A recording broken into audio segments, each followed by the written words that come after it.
para segurar assim, ó. Pastor, é verdade que a tradução que nós devemos estudar da Bíblia é a Almeida Corrigida Fiel? Ou isso não... Eu costumo usar a revista atualizada. Faz muitos anos que eu uso. Eu tenho tido o costume de ler a Bíblia todo ano. Então eu tenho muito decorado essa tradução. Mas uma coisa que eu diria para você quanto a isto é na passagem do tempo palavras mudam o sentido e por isso mesmo que muitas vezes tem tido brigas quanto a mas essa nova tradução não é boa,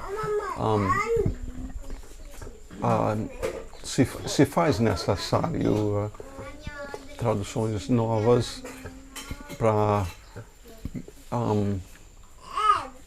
poder comunicar bem para as pessoas o sentido do original, né? A Bíblia não mudou. O que mudou foi a língua portuguesa. Entendi. Esse é o problema. Por exemplo, quando eu era jovem, a palavra gay, que é de origem inglês, o sentido era alegre. Imagina. Aí, imagina a diferença. A gente não pode chamar a pessoa de alegre de gay, né? Vai ficar bom, não. Esse aí é só um exemplo. A alfabetização para nós era usado essa palavra gay como alegria. Olha só. Imagina só. E, então, isso aí é só um exemplo. Muitas vezes, no caso, eu diria que Satanás mesmo pega as palavras e muda o sentido de forma que não comunica mais aquilo que Deus tinha comunicado no original. Essa semana então, que a gente estava vendo é um versículo que tinha umas 4 palavras ocultas, né, sobre aqueles que não entrariam no reino dos céus, né? Eles mudaram, os sodomitas, eles excluíram do texto, né? Sodomitas, efeminados, idólatras, e tinha mais outra palavra também. Então eles realmente, como o senhor está dizendo, modificaram muito, acabam modificando muito o sentido final do texto, não tendo essas palavras, né? Pois bem, tendo dito o que eu disse, tem pessoas também que traduzem, mas pervertendo. Isso existe também. Não é simplesmente dizer que qualquer tradução serve, não. Um exemplo disto seria a Bíblia Novo Mundo, que é das Testemunhas de Jeová, em João 1:1. Aqui na revista atualizada diz: no princípio era o Verbo, e o Verbo estava com Deus, e o Verbo era Deus. A Novo Mundo, em vez de verbo, é palavra. Isso aí não é grande diferença, não. O verbo é uma palavra também, né? Lá diz: no princípio era a palavra estava com Deus. E aí, nessa última parte, a palavra era um Deus, colocando o artigo indefinido e Deus com letra minúscula, porque é entre diversos. O que é que isto está fazendo quanto a Jesus Cristo? Está dizendo que ele é um Deus falso. Agora, digamos que a pessoa não tivesse nenhum preconceito e quisesse saber mesmo o que Deus quis comunicar, eu digo, olhe o contexto. contexto é algo chave quanto a entender as Escrituras. O versículo 2 diz, ele, no caso está falando de Jesus, estava no princípio com Deus. Quer dizer, aqui o versículo 2 diz que ele é eterno. E o versículo 3 diz o quê? Pode ler aí. Todas as coisas foram feitas por intermédio dele. Sem ele, nada do que foi feito se fez. Aí eu te perguntaria, aqui está falando de ele criar. O Criador, então, é um Deus falso, um entre muitos.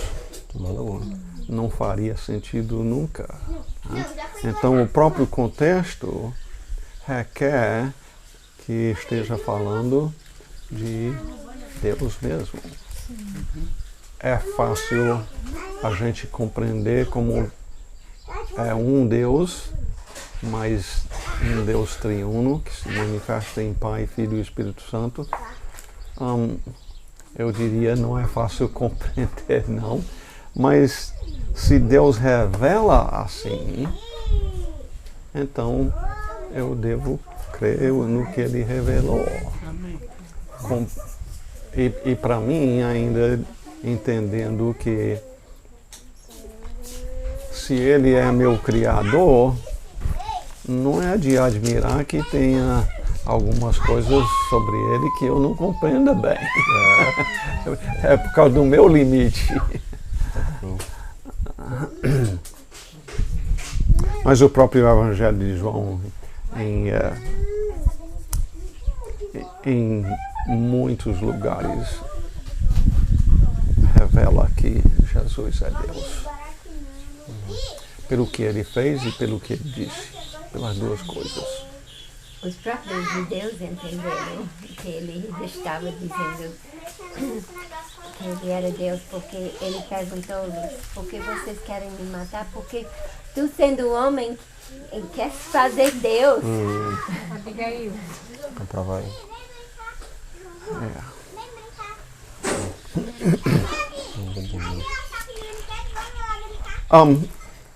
Eu pensei de abrir em Gálatas. Gálatas.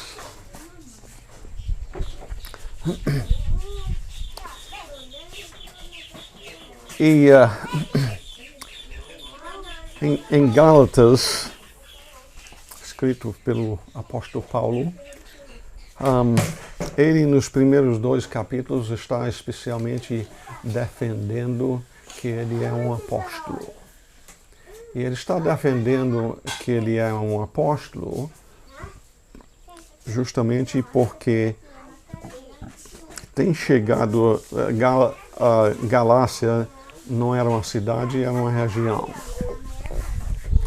E então tinham chegado pessoas lá pregando, como ele diz, outro evangelho. Lê aí os versículos de 6 a 9.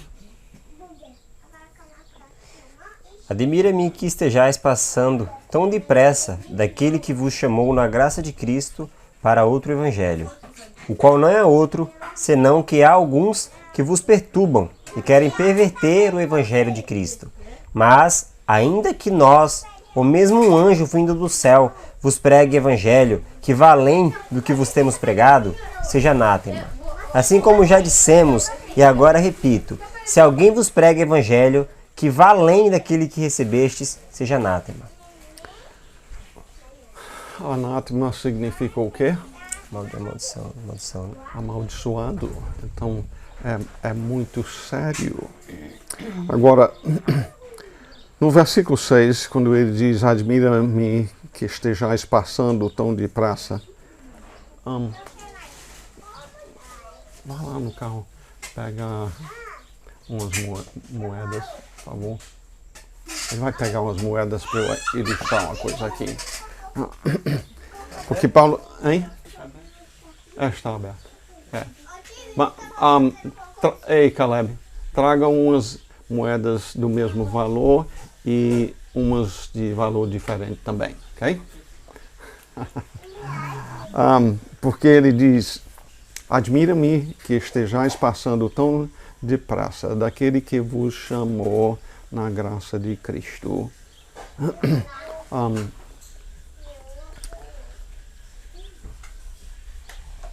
A salvação destas pessoas veio em fruto de Deus chamar, né? É um chamado que, em termos de doutrina calvinista, é um chamado eficaz. Deus chamou e Paulo estava buscando seguir a Jesus quando Jesus chamou ele. Estava indo para perseguir os servos de Cristo. Mas aí ele diz para outro evangelho. Aí ele continua dizendo o qual não é outro. Então ele aqui o tradutor traduziu que era outro, mas aí diz não é outro. É por isso que eu mandei ele pegar as moedas, porque no original, no grego, que é a língua original do Novo Testamento, essas duas palavras são diferentes. E deixa eu ilustrar aqui.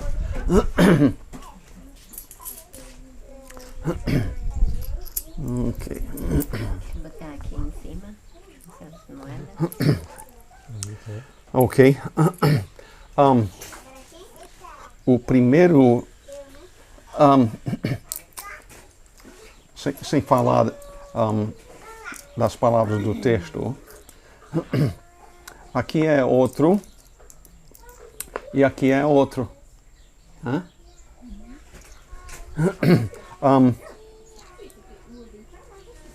Mas este é outro, mas são do mesmo valor. Então, no texto aqui, um é outro, mas é diferente, e um é outro, mas igual. E no caso, qual é o que é outro igual e qual é que é outro, mas é diferente?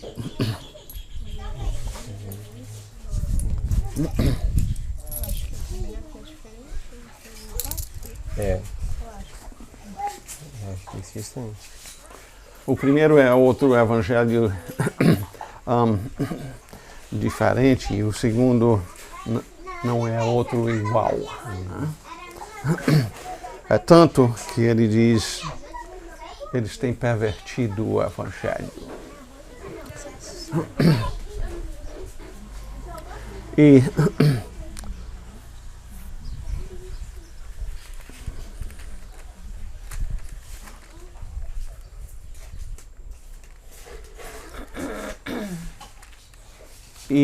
então, eu não quero gastar muito tempo nessa parte onde Paulo está defendendo o seu apostolado,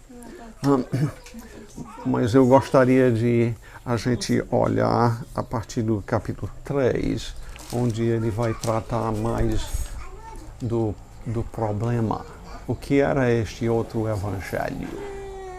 Então, esqueci o nome da esposa. Letícia. Isso.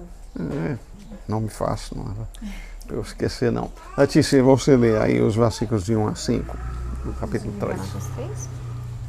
Ó Gálatas insensatos, quem vos fascinou a vós outros, ante cujos olhos foi Jesus Cristo exposto como crucificado? Quero apenas saber isto de vós: recebestes o Espírito pelas obras da lei ou pela pregação da fé? E a resposta deveria ser o quê? Receberam o Espírito Pela pregação da fé. Salvação por meio da pregação da fé. Exatamente. Sois assim insensatos, que tendo começado no Espírito, estejais agora vos aperfeiçoando na carne? Terá sido em vão que tantas coisas sofrestes? Se na verdade foram em vão. Aquele, pois, que vos concede o Espírito e que opera milagres entre vós, porventura o faz pelas obras da lei ou pela pregação da fé? Ok. Então, o evangelho verdadeiro que eles tinham recebido originalmente foi questão de prática de alguma boa obra das pessoas? Não. Paulo está dizendo foi pela fé. Especificamente, a questão que eles estavam pregando era ligado ao judaísmo do Velho Testamento. No caso era, você precisa de Jesus, mas você precisa ser circuncidado, como Deus mandou que Abraão fizesse. E então o argumento do apóstolo Paulo é: a salvação é pela fé, não é por nada que nós fazemos. Não pode fazer barulho não, você tá gravando, tem que fazer bem quietinho, não faça barulho não, hein? Brinque sem ficar tagarelando. É, exatamente. E sem barulho, sem barulho. Eles estão bem deixados. Barulho. Mas é importante que o papai e a mamãe mantenham a ordem. Senão daqui a pouco eles estão na gritaria.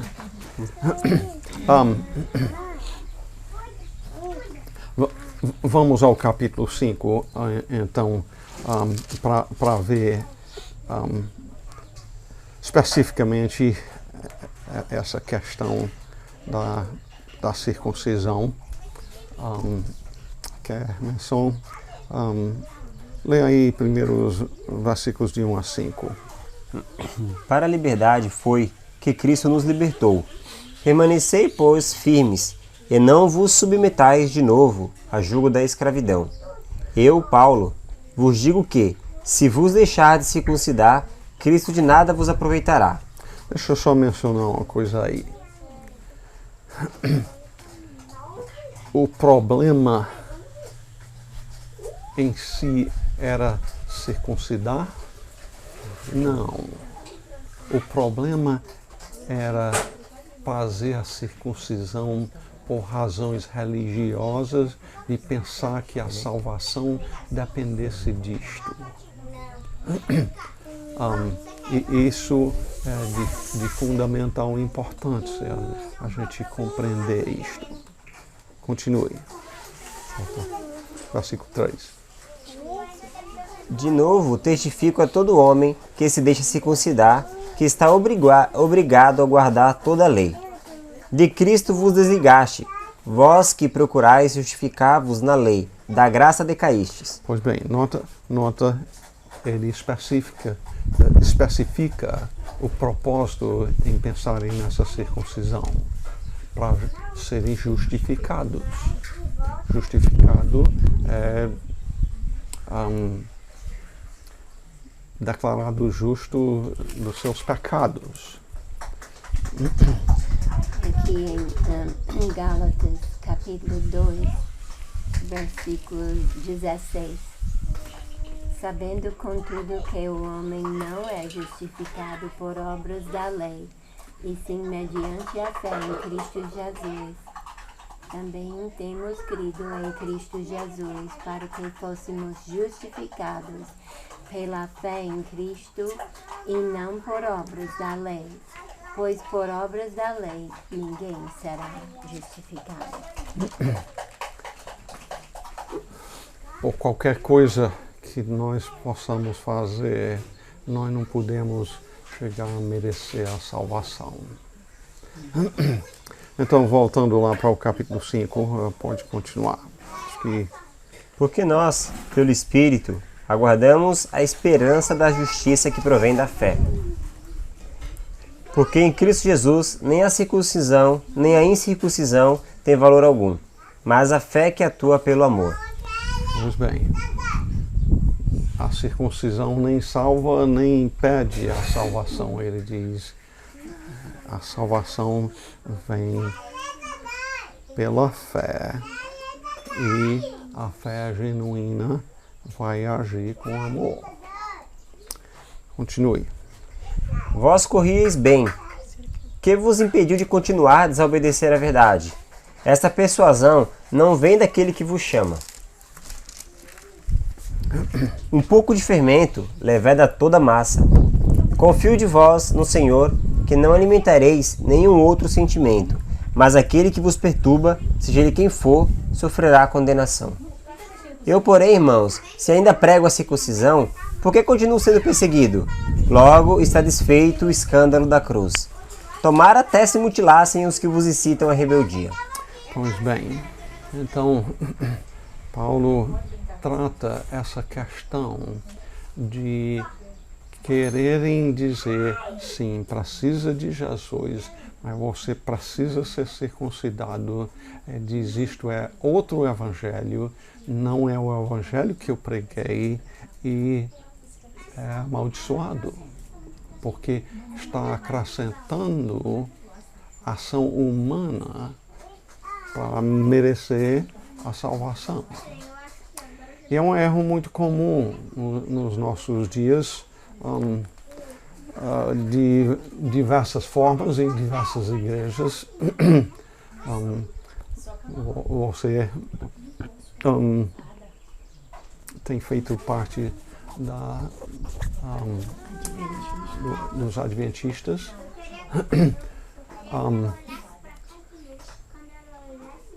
Deixa eu voltar atrás para dizer uma coisa antes de falar sobre isso.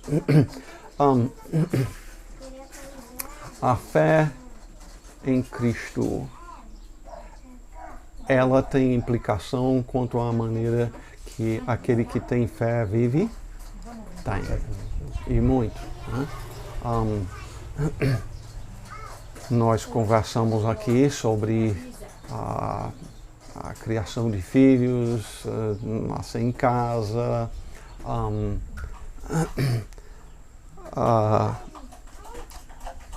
mas essas coisas nós podemos escolher por questão de acreditar que é o melhor, é o mais sadio e coisas assim, mas são essas coisas que contribuem para a gente merecer a salvação? Não. A Bíblia fala quanto à maneira que a gente veste? Fala. Né? Mas a maneira que a gente veste produz a salvação? Como eu falei num dos áudios, as mulheres do candomblé se cobrem muito bem. E não tem Jesus, estão perdidas. Então, eu estava querendo dizer que, da mesma forma, qualquer adventista que está dizendo, sim, eu confio em Jesus, mas eu preciso guardar o sábado para ser salvo, então está confiando as suas próprias ações. E isto é outro evangelho. E Satanás gosta de meter muita coisa aí quanto a, pois bem, pode ser comida. Né? Eu tenho que comer desse jeito aqui para poder merecer a salvação. A palavra de Deus diz que a glutonaria é pecado, né? Comer demais. Com certeza tem alimentos que são mais saudáveis. A gente conversou aí quanto à questão de glúten e a minha esposa não se dá bem com isto. Mas não é uma questão religiosa. Sim. É uma questão não tem nada a ver com a salvação. É uma questão, e os adventistas, de novo, tratam muito dessa área de comida. Né? E tem alguns sentidos bons nisto, mas se a gente passar a pensar que isto aí é que determina se a pessoa é salva ou não, aí é outro evangelho, é evangelho amaldiçoado. Eu fui educado em casa até terminar o primário. Pedi a Deus que me desse uma esposa que fosse uma professora, e Ele me abençoou com uma que é uma excelente professora. Ela ensina muito bem. Eu pedi a Deus isso a fim de ela poder ajudar na educação dos nossos filhos. Eu ensinei a matemática e ela ensinou as outras matérias, que a matemática era o meu forte e o fraco dela. E juntos a gente fez a coisa.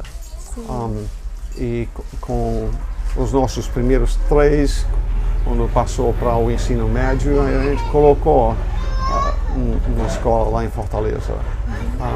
Mas os demais, a gente terminou o ensino médio, ensinando em casa. Mas a gente quer que vocês compreendam, mesmo que a gente diga que isso é importante, a salvação não é uma questão disto.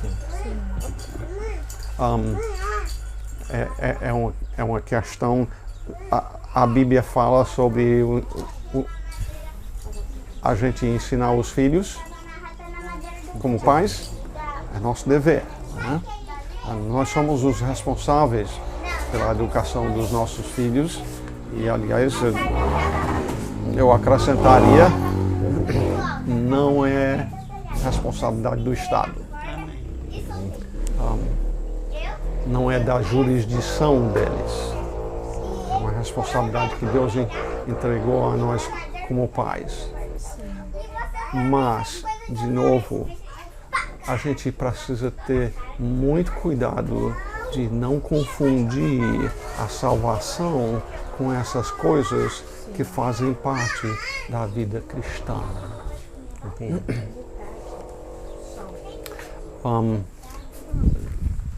No nosso grupo, lá em Salvador, nós temos principalmente pessoas da idade de vocês, ou pouco mais, o Gerlão tem pouco mais,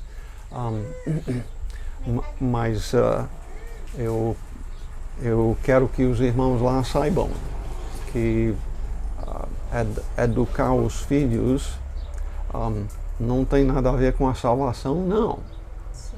Na hora que a gente incluir qualquer dessas coisas, roupa, educação domiciliar,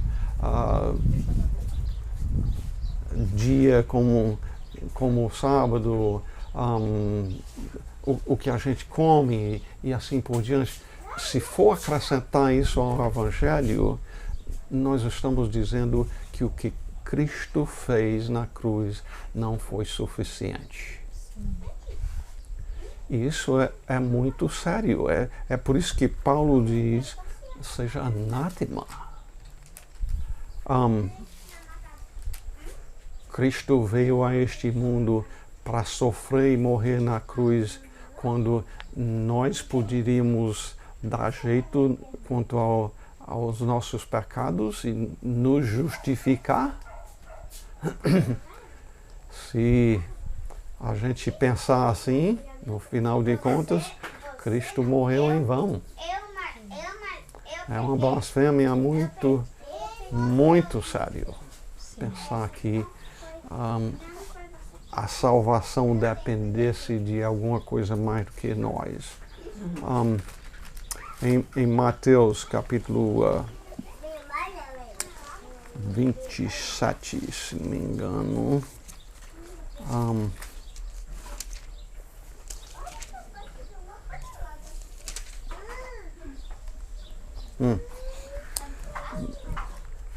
não estou lembrando muito bem da referência no momento, mas teve aquele momento na cruz quando Jesus disse está João 19. João 19 e versículo 30.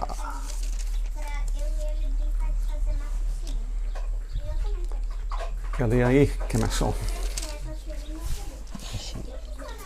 Quando, pois, Jesus tomou o vinagre, disse: Está consumado. E, inclinando a cabeça, rendeu o espírito. Essas palavras, está consumado, significam o quê? Que ali ele concluía as leis cerimoniais e a obra redentora dele pela humanidade. Pois bem, o que ele veio fazer em redimir pessoas dos seus pecados, ele concluiu ali. Ele terminou o que tinha que ser feito. Aí vamos para Hebreus capítulo 10. Hebreus capítulo 10. Lá vai falar sobre a obra de Cristo também. Meia hora. É.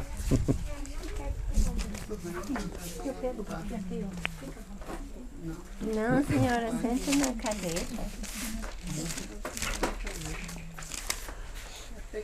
Hebreus capítulo 10. A senhora quer sentar aqui ou tá? Não. Tá puxado.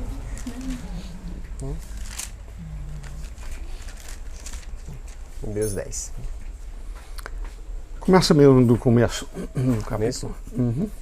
Ora, visto que a lei tem sombra dos bens vindouros, não a imagem real das coisas, nunca jamais pode tornar perfeitos os ofertantes, com os mesmos sacrifícios que, ano após ano, perpetuamente eles oferecem.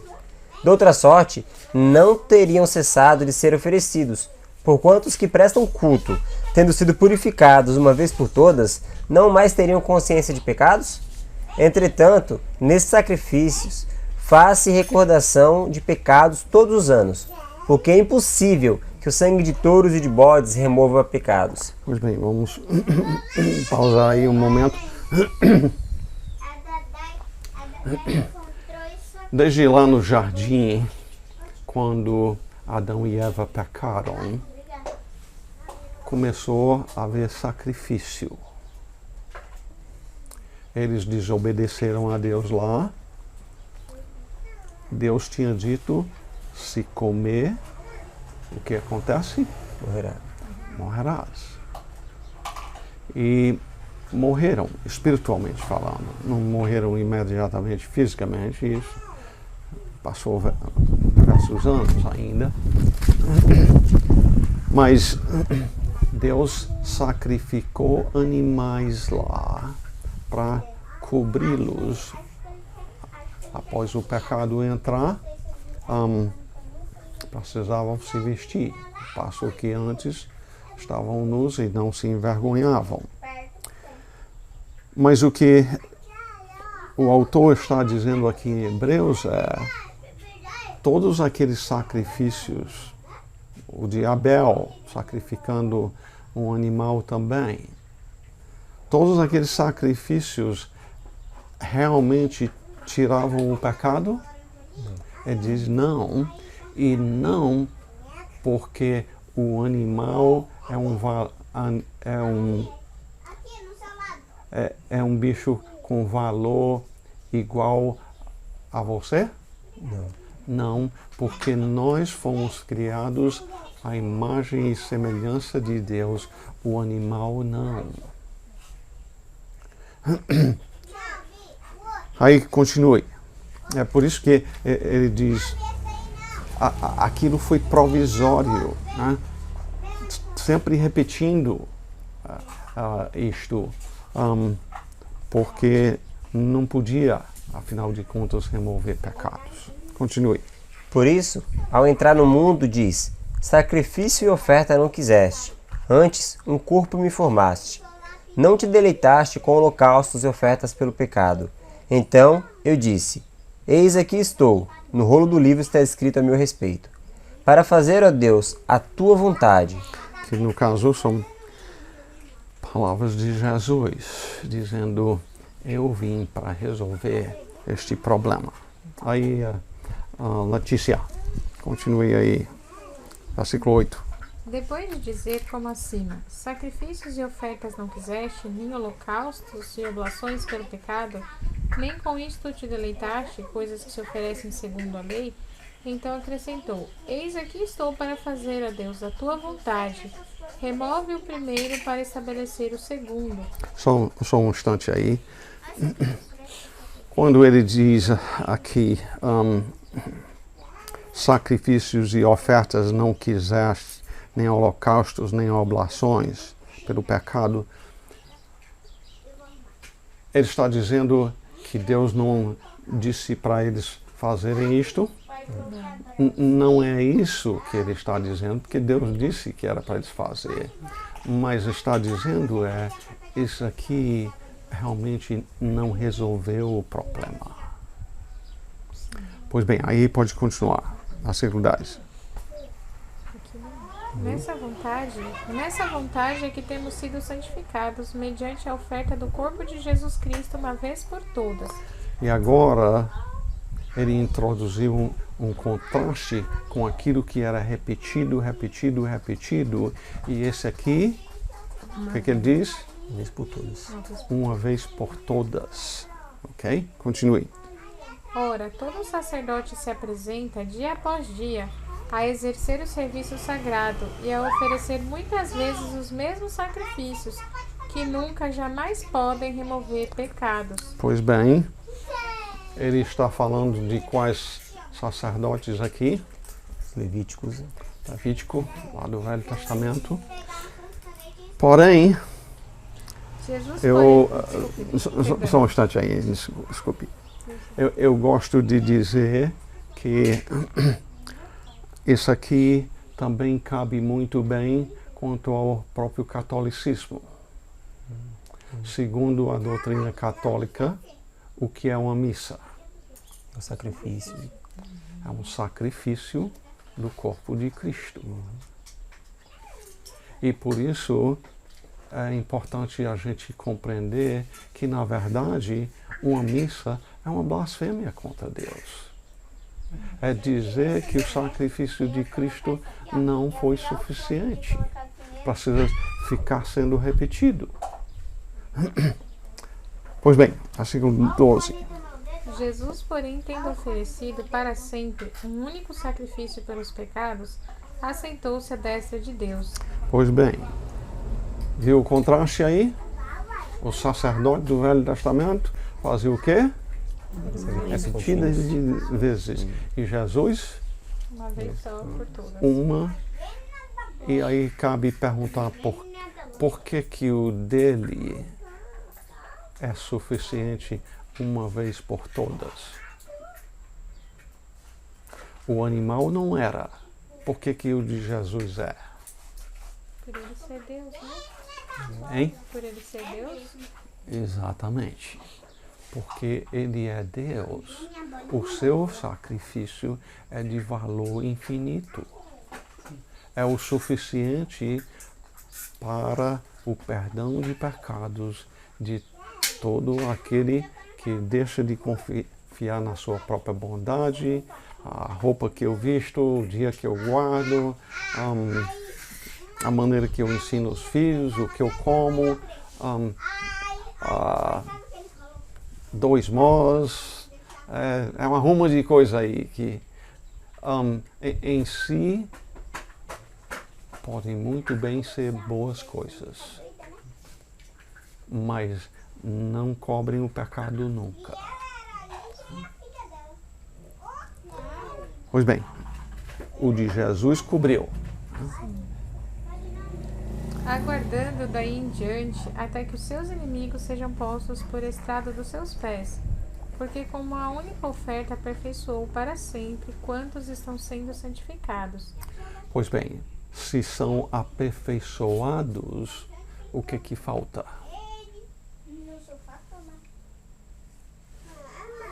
Nada. Né? Com um único sacrifício, Cristo fez o suficiente. Então, é disto que Paulo está tratando lá no livro de Gálatas. Eu sei que eu passei por cima de muita coisa, mas eu tentei lhes dar uma visão disto que para ele, de novo, voltando lá ao começo, é absolutamente a diferença entre o evangelho que salva e um evangelho falso que deixa a pessoa condenada e amaldiçoada. Então, tem alguma pergunta quanto a isso que eu acabei de expor aqui? Acho que sim, o senhor então falou que isso tem ligação com Gálatas. No caso, em Gálatas ele estava falando sobre a questão da circuncisão e aqui sobre os sacrifícios dos sacerdotes. Então, isso quer dizer que todas essas coisas têm relação. Então, no caso da circuncisão, ela também representa todas as nossas obras que nós tentaremos fazer para sermos salvos pelas obras, o que na verdade não resolve nada disso. Pois bem, não resolve. Certo? Então, o batismo ele não pode ser colocado então como uma continuação da circuncisão.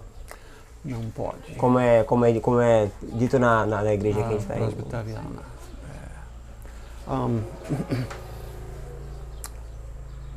Vamos voltar lá para Gênesis, então. E eles ensinaram isso? Que batismo era uma obra? Isso, por isso que podia batizar as crianças e deveria, porque as crianças eram circuncidadas quando crianças. Em Gênesis capítulo 15, é importante, quanto a esta questão aqui, Emerson, ver a sequência do que ocorre. Então, no capítulo 15,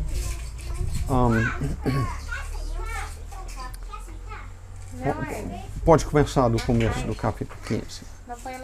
Depois destes acontecimentos, veio a palavra do Senhor a Abrão, numa visão, e disse: Não temas, Abrão, eu sou o teu escudo e teu galardão, e teu galardão será sobremodo grande. Respondeu Abrão: Senhor Deus, que me haverás de dar, se continuo sem filhos, e o herdeiro da minha casa é o Damasceno Eliezer? Pois bem, só interrompendo um instante. Deus tinha dito a Abraão, está registrado no capítulo 12, sai da tua terra, vai para uma terra que eu vou te dar, e de ti farei uma grande nação. Mas pode fazer de uma pessoa uma grande nação se não tem filho? Não. E Abraão está dizendo aqui: Senhor, cadê o cumprimento dessa promessa? Eu já vim para cá já faz um bocado de tempo e nada desse filho nascer. E você como mulher sabe, uma menina dessa não chegou o tempo quando pode ter filho. Você está. A minha esposa pode? Já passou. Já passou o tempo. E com Sara, da mesma forma. Tinha passado o tempo e não teve filho. Se passou o tempo, aí é que está difícil. Né? Então, essa é a situação em que Abraão se encontra. Deus, cadê o cumprimento da sua promessa? E aí, continue, versículo 4. Né? Disse mais a Abrão: A mim não me concedeste descendência, e um servo nascido na minha casa será o meu herdeiro. A isso respondeu logo o Senhor, dizendo: Não será esse o teu herdeiro, mas aquele que será gerado de ti será o teu herdeiro. Então conduziu... O que Deus prometeu aí? Aquele que será gerado de ti. Vai ser um gerado por você. Continue. Então conduziu-o até fora e disse: Olha para os céus e conta as estrelas, se é que o podes.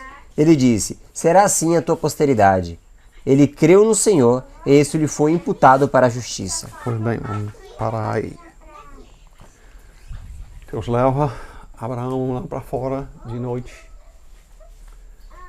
Não tinha luz como por aqui. Eu imagino que tem bastante luz, que não dá para ver as estrelas tão bem, melhor do que numa cidade grande, mas num lugar escuro mesmo, dá para ver muita estrela.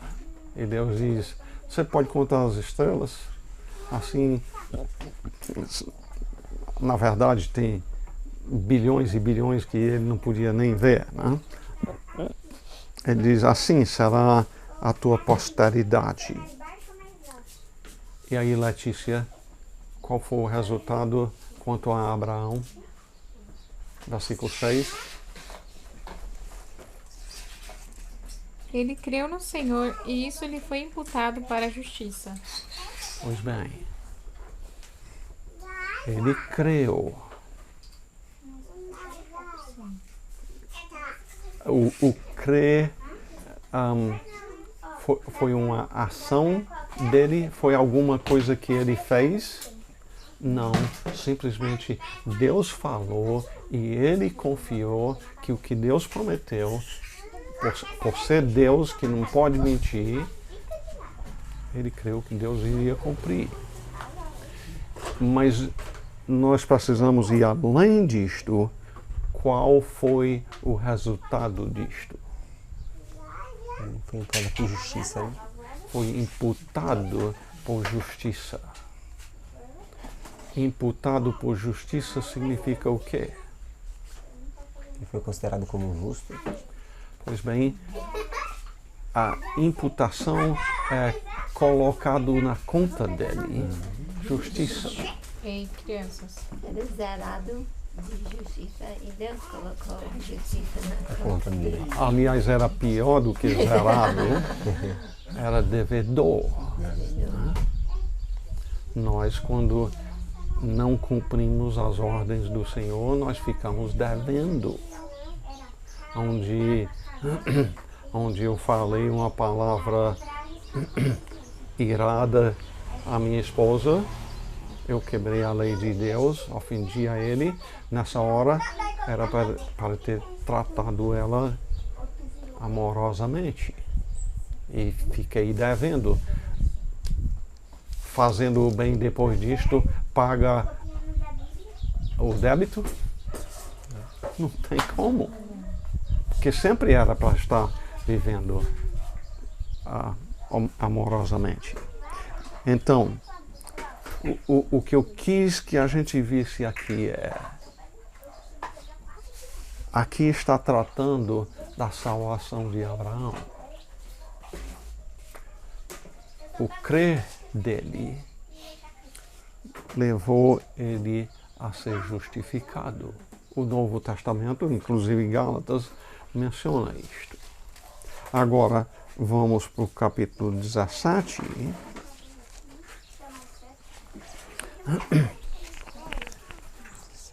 E no capítulo 16 nasceu um filho gerado por Abraão. Mas foi esse que Deus prometeu? Ainda não. Não. Foi Ismael.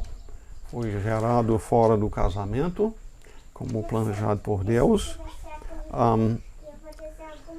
E aí vamos começar no 17. Letícia, você lê aí a primeira parte. Quando atingiu Abrão a idade de 99 anos, apareceu-lhe o Senhor e disse-lhe: Eu sou o Deus Todo-Poderoso, anda na minha presença e ser perfeito. Só um instante.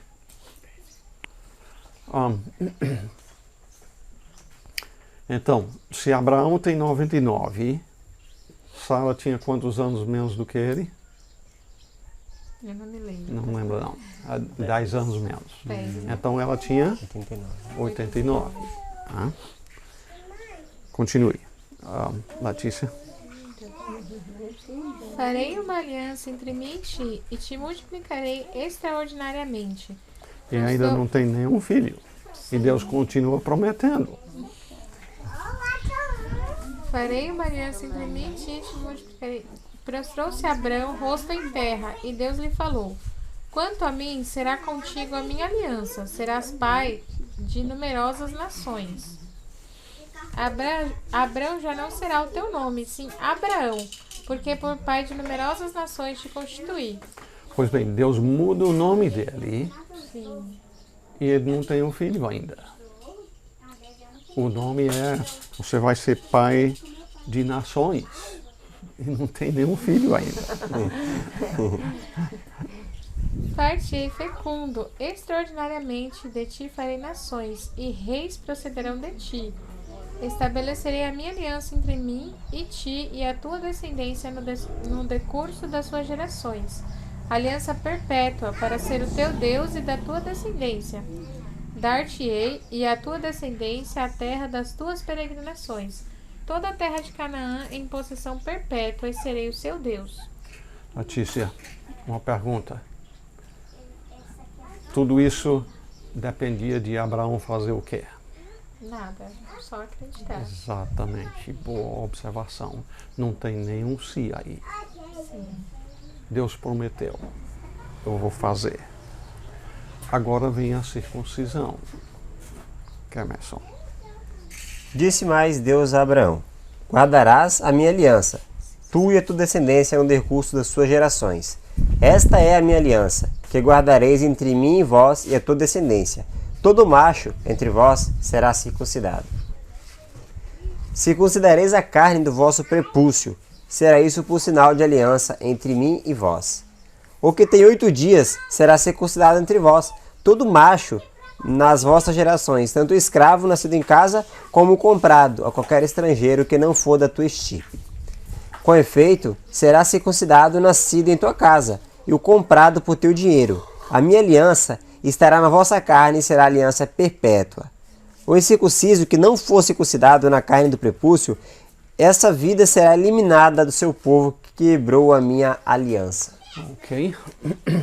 Então, aqui temos a instituição da circuncisão. Deixa eu pausar só um instante enquanto a sua esposa chega, né? Para ela poder ouvir essa parte, porque é importante. E não estou atrás de apressá-la, não. Mas em Romanos a gente já sabe que o alvo de tudo isso é que Deus seja glorificado na fé de Abraão. E essa é uma das maneiras que glorificamos a Deus. Andamos pela fé, e essa fé é obediente. Traz esses frutos, né, de obediência, produz no caso. Então, em outras palavras, a salvação dependeu dessa circuncisão. Não. E, aliás, todos que foram circuncidados foram salvos? Não. A circuncisão não era uma questão de salvação. Era algo que Deus chamou ele a fazer como parte da aliança. De separar eles dos gentios. Era um sinal. Um sinal. Eles não eram gentios, ali.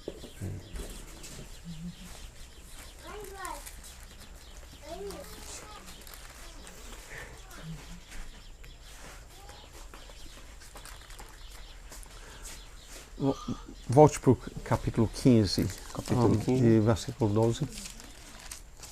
15 e 12. Ao pôr do sol, caiu profundo sono sobre Abraão. Só estabelecendo de novo o contexto. Foi aquela ocasião quando Deus levou ele lá fora para olhar as estrelas e disse: assim será a tua descendência, e ele creu e foi justificado. Então, esse é o contexto. Ao pôr do sol, caiu profundo sono sobre Abrão, e grande pavor e cerradas trevas o acometeram. Então lhe foi dito: sabe, com certeza, que a tua posteridade será peregrina em terra alheia, e será reduzida à escravidão, e será afligida por 400 anos. Mas também eu julgarei a gente a que tem de sujeitar-se, e depois sairão com grandes riquezas. E tu irás para os teus pais em paz, serás sepultado em ditosa velhice. Na 4ª geração tornarão para aqui, porque não se encheu ainda a medida da iniquidade dos amorreus. Pois bem, Deus então prometendo a ele, aliás, informando ele que a sua descendência seria escrava num país, no caso foi onde? No Egito. No Egito, exatamente.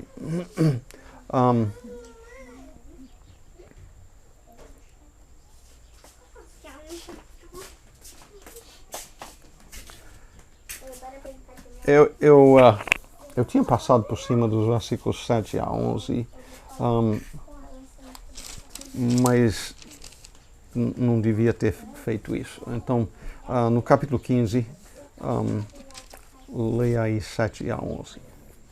Disse-lhe mais: Eu sou o Senhor que te tirei de Ur dos Caldeus, para dar-te por herança esta terra.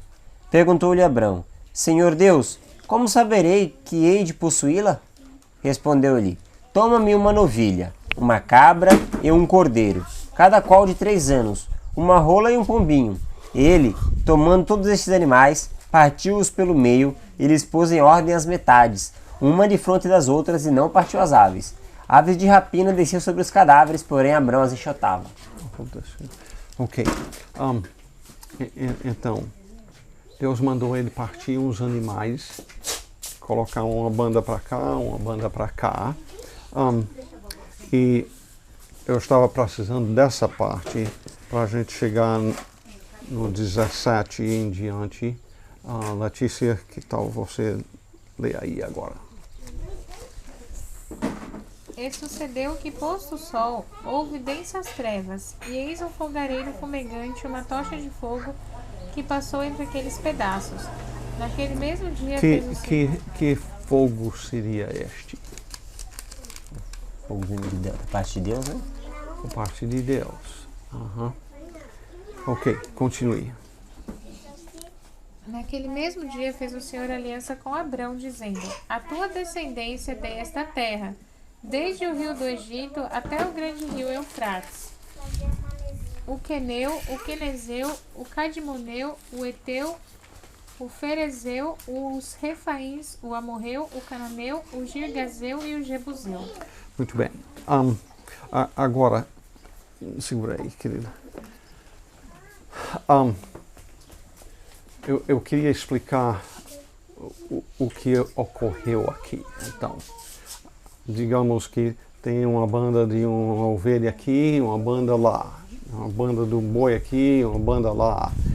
E o fogo passando entre eles fazia parte de como se estabelecia uma aliança entre duas partes, dizendo assim: eu passando entre esses animais divididos, partido no meio, que isto aconteça comigo se eu não cumprir o que eu prometi. Era para os dois lados fazendo um pacto. Duas pessoas fazendo um pacto, digamos um pacto comercial. Era para os dois lados passar por entre, cada um dizendo: eu vou cumprir o que eu prometi fazer. Nesse caso, quem é que passa lá no meio? Só Deus. Só Deus, na forma de fogo. Não era algo que Abraão faria. Então, isso ocorreu então antes de Deus chamar Abraão a ser circuncidado, que no Novo Testamento, em Romanos, capítulo 3, acho que é final de 2.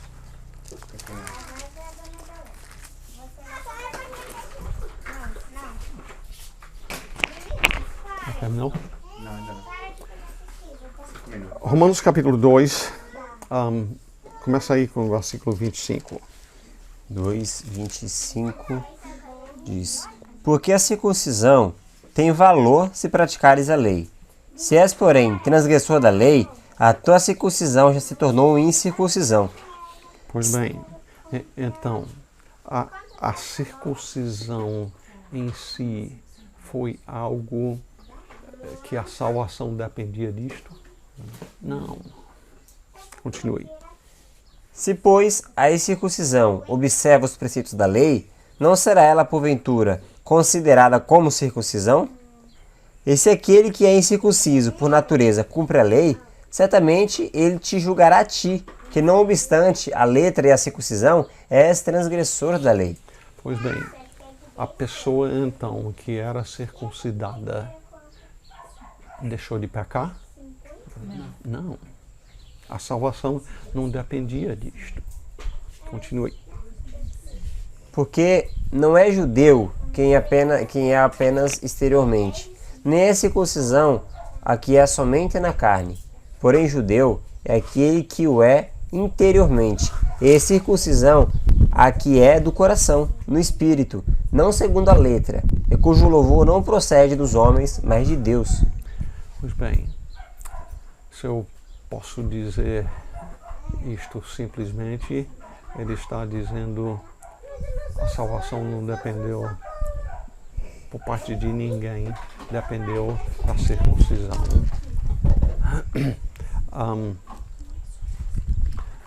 A circuncisão Abraão praticou em obediência ao Senhor, não que a justificação dele dependesse disto, mas porque ele submeteu a vida ao Senhor, e o Senhor disse: seja circuncidado, faça isso. E no final de contas, a circuncisão era para ser uma forma de um retrato de que desde a geração do ser humano, ele é pecador. E o que precisava era a circuncisão do coração, do interior, uma transformação que a regeneração, quando a pessoa nasce de novo em Cristo, é dado um novo coração que quer agradar a Deus. Com estas coisas que a gente falou, em termos de obedecer ao Senhor quanto à maneira que visto, comer de uma maneira que glorifique a Deus. E algumas dessas coisas Deus vai abrindo os nossos olhos e revelando aos poucos, no passar do tempo.